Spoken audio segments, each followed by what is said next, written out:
guys, what is up? RedPandaMining here. How you guys all doing? I hope you're all doing really well and having a really great day. In this video, I want to talk about Ravencoin and basically everything regarding Ravencoin and their switch to a new algorithm, which is really exciting in my opinion. And this is something in the mining space, I would say, that gets miners excited, specifically for me. And I like talking about it. I like showing the hash rates, and we'll talk about price. We're going to talk about Prague POW and what it is specifically and what that is going to do to the hash rates.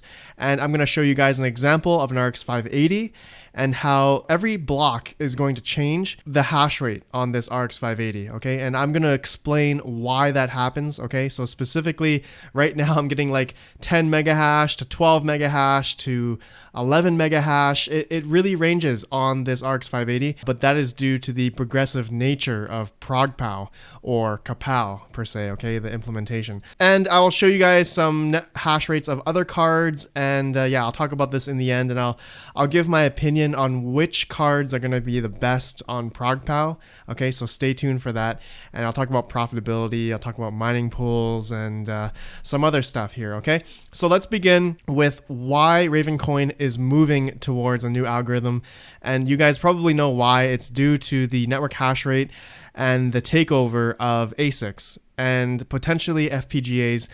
Nobody really knows. I haven't found any concrete evidence regarding why the Ravencoin network has jumped so much. Whether it's one of those two, there's no way, in my opinion, that it could be all GPUs because the price action doesn't correlate with the network hash rate, all right? And in my opinion, when a price goes up for a coin, typically the network hash rate will go up as well. But you can see here, so starting off at around December 18th of 2019, you guys can see the network hash rate started to have a meteoric rise, okay? Now, if we look at the prices around December 18th of 2019, it barely went up. It went up from like 22 cents to 23 cents. And you can see here it leveled off. It pretty much averaged around 23 to 22 cents all the way up until about January 12th. Okay, but look at this. The network hash rate throughout that time, December, January 1st, throughout that time, it just kept going up and up and up for no reason, definitely not correlated to the price. Okay, just wanted to show you guys that. So definitely some entity, I'm going to guess somewhere in China, some manufacturer of maybe ASICs or maybe a huge farm of FPGAs, maybe multiple entities. Who knows? Nobody knows specifically, but this is why Ravencoin wants to switch off of this algorithm, because the current algorithm, which is X16RV2, okay, because it's being dominated right now by probably a couple single entities. And yeah, so Ravencoin has now been talking about moving off of it, okay? So there is a Medium article here, and this is written by Tron Black. He says here, Ravencoin ASIC Thoughts, Round 2. And he has an update here. I've talked about this article before. He had an update about on April 6th. And he talks about, the whole situation that's going on. And there's a new algorithm development that's going to be called Kapow, which is based off the implementation of Prague POW. Okay. And basically, yeah, it's going to be implemented hopefully on May 6th. Okay, so that is the date for Kapow. That's going to happen May 6th. Okay, so I'll definitely be watching that. And as of making this video, it's going to happen in about a couple weeks. Okay, so yeah, really fun stuff. People should hopefully update their wallets, as they mentioned here, and upgrade all the tools and everything. Miners, wallets, and economic actors, exchanges, and merchant tools. Everything should hopefully be updated by May 6th. So just a disclaimer for you guys as well. Okay.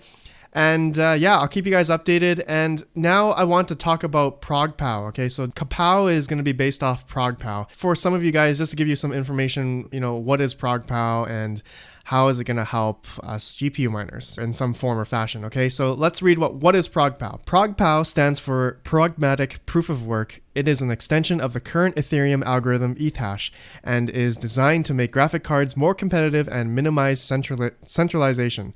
These tasks are achievable thanks to two algorithm features. It regularly changes the statement of problem in mining.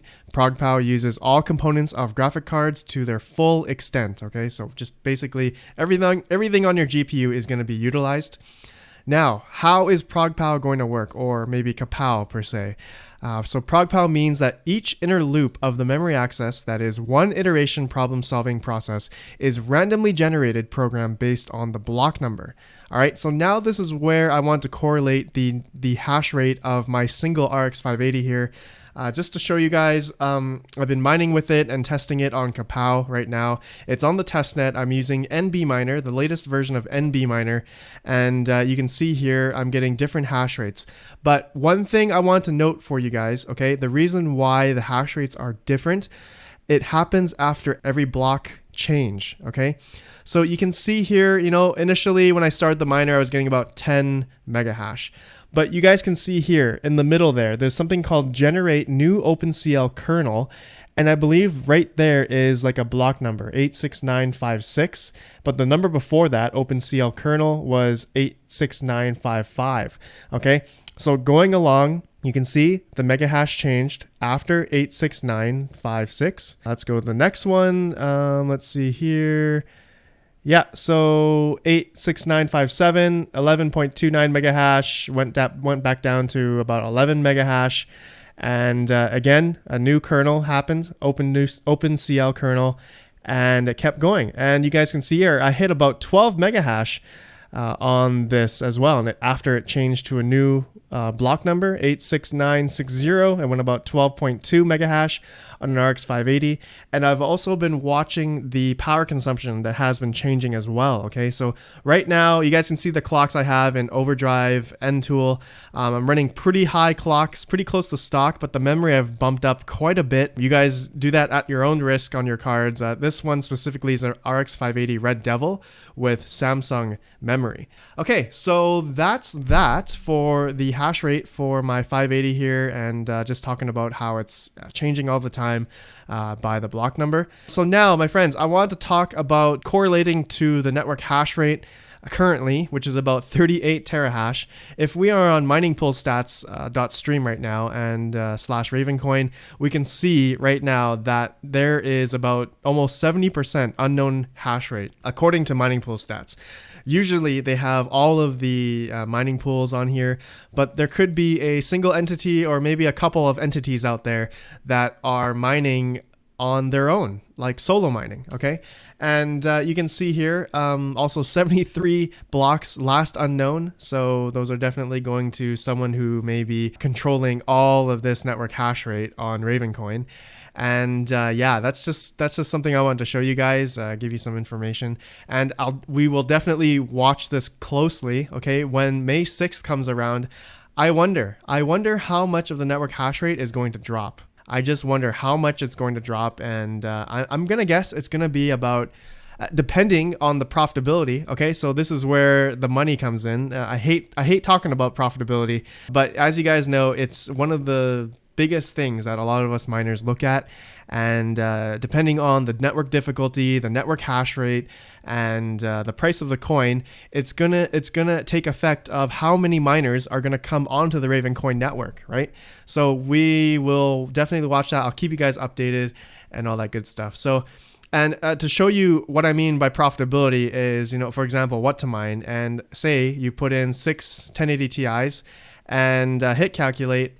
And Ravencoin profitability right now, you have probably never seen that coin at the top of the charts for the past half of the year, I'm going to say, or maybe a little bit after their hard fork to X16 RV2. They were profitable for a little bit, but now they're just not. They're just not. On 6 1080 Ti's, you're making about 50 cents a day or 37 Ravencoin a day right now.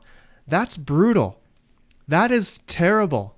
That is just terrible. Not efficient at all. You might as well mine Grin, and you can just trade it into Ravencoin and probably gain a lot more Ravencoin than 50 cents worth of Ravencoin. You can gain $3 worth of Ravencoin instead of 50 cents. Let's see, where's Ravencoin's just way down here. 50 cents of Ravencoin. So that's just terrible on 6 1080 Ti's. And it's imperative, it's definitely imperative that Ravencoin is going to move to a new algorithm, has to move to a new algorithm because it's being dominated right now. Okay, finally, my friends, I want to talk about the Kapow hash rates for a lot of different cards here.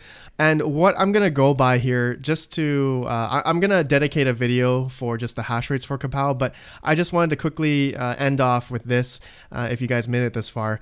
What has been the most efficient card on Kapow recently? There are a few Google Sheets here that I found on the Ravencoin Discord. There are a few people that have been testing it already, and I know Bitsby Trippin has been testing it already as well, and I hope to add to his list real soon, but he has some numbers here. I'll have this link down below, and I'll also have this list that I found on the Ravencoin Discord listed down below. But the biggest thing for me is the efficiency, okay? So some people here, have tested the 2080 Ti, and you can see here the efficiency on this card is the best, okay? So right now it looks like, a 2080 Ti at about 80% power limit, you're getting about 207 watts, but you're getting 37.2 megahash on Kapow, or Prague POW per se. And you guys saw on my Radeon 7, I was getting 31.1. Okay, the power consumption says here about 228. So the efficiency there, it's not bad, but it's not as good as a 2080 Ti. But you have to take into consideration the cost of these cards. The 2080 is definitely miles times, probably 3 times or 4 times more than a Radeon 7. Depending where you buy it. And yeah, you can see some comparison here. 1660 Ti looks to be pretty efficient at about 14 megahash at about 100 watts. That's pretty good. Going down, look at this, Vega 64, 23.3 megahash at about 173 watts. That's pretty good. 134.6 hash rate per watt here, okay? And then going down the list, you guys can see 1070, 1080 Ti's are the next efficiency here. Radeon 7, depending on how you undervolt them, 1080 Ti. But going down the list, it looks like 1070 and then 1060, you're kind of losing a little bit more efficiency here. But depending on how you undervolt these cards, it'll really matter. But from what I've been, doing my testing and recently, AMD cards are still in contention for being one of the best cards, being efficient on Kapow. And what I mean by that as efficient is the HBM2 cards, like specifically the Radeon 7 and potentially the Vega 64s or 56s. The HBM2 memory is pretty good on Prague POW, and I've also heard from Christy or Ogata Girl, she's talked about HBM2 memory being really good on Prague POW, okay? And it shows. But also NVIDIA cards like the RTX series or the new 1660s or even the 2080 Ti's, these are really good, really efficient as well. But you got to really think about the cost comparison of these cards. There's especially if you're buying them new versus buying used, for example, you have to take all those costs into consideration if you think Ravencoin could be profitable by May 6th. Okay, there could be a potential thing here where Ravencoin, could be profitable, and I could see that a lot of people would be going to What to Mine and potentially see Ravencoin at the top of the charts. It could happen, right? Okay, so my friends, that's all I want to show you. I'll have all this linked down below so you guys can see some numbers here. And let me know what you think about my 580. And look at that, I'm getting about 12.2 megahash per second, but that's because you guys can see as it changes, I'm getting 11.43, but that's because the block changes, okay? By each block, it randomizes the implementation, the algorithm. So thanks guys for watching. Let me know what you think. I appreciate you all. I'll see you guys in the next video. Have a good one, and peace out.